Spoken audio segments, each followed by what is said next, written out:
If you hit the gym regularly, chances are you have been doing a lot of lunging. Likely you have done a lot of lunging also during your daily activities, believe it or not.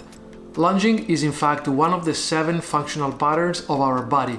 This is why performing it with proper form is so important.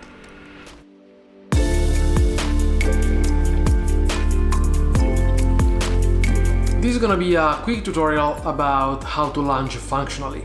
If you think about all the activities that you carry on during your day, you will realize that most of them, such as walking, picking up something from the floor, standing up, or even tying your shoes, come from one of the 7 functional patterns that our body is based on. I've also done a video where I introduce a little bit more in detail the 7 functional patterns, so check it out, I will link it here. But lunging is one of the most important because you typically lunge when you pick up something from the floor, or even, as I said before, when you tie your shoes. So having a proper form when you go into this functional pattern is very important because you do not only want to maximize your body's biomechanics, but you most importantly want to avoid the risk of injuries, especially during a workout. So in this video, I want to address what the typical mistakes of a poor lunge position are, what are the consequences, and then addressing them one by one, we will find out how to lunge functionally. Typically, a poor lunging position looks like this.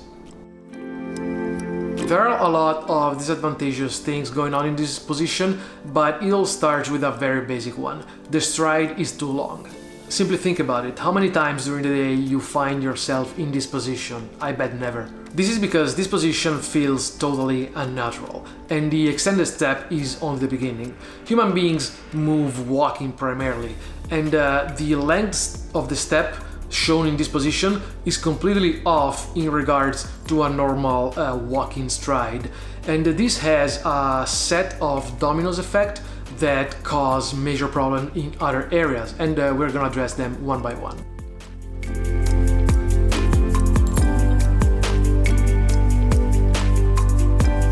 A stride like this one is very hard to hold for a prolonged period of time. This feels totally counterintuitive to me because I expect that the functional patterns that our body bases its mechanics on should be pretty comfortable. Try to hold this position without having your legs muscle burning after a few seconds. Okay, you say, we are here to get some workout done and we want to feel our muscles burning, but there is something more. The hip is hyperextended. Now, if you are looking for a stretching exercise, this might even work, but if we want to produce some force, this is not a great position to start. Now, with such a hyperextended hip, the first consequence will be an anterior pelvic tilt. This is not a good way to position your back because if you want to load up some weights, you are gonna strain your lower back, and this makes you really prone for injuries. This position forces you to put your feet almost on the same line, making your balance really flimsy. It's very likely that if somebody pushes you from the side, you will easily fall. And if you look at me in this video, I'm already struggling to maintain my balance.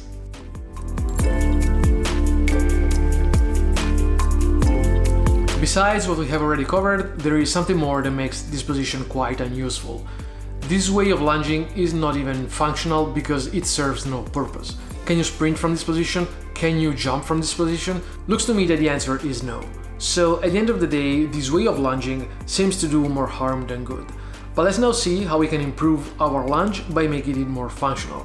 Let's compare the previous clip with this one. There's quite a lot of difference, right?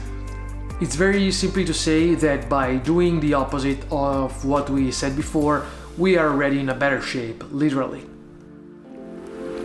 First of all, we see that our spine is a lot more neutral, we do not have any sign of anterior pelvic tilt, and this is very important if we want to prevent injuries. We can also hold this position for a prolonged period of time because it is not stressing our muscles, it is not overloading our back, it is not overloading our quads, it is not causing any stress on our body at all. Also, our balance is a lot sturdier because we are in a more compact form, and this feels like a more natural way of how our body should move. It is also a much more functional position because from here it is a lot easier to jump, to sprint, or even simply to stand up.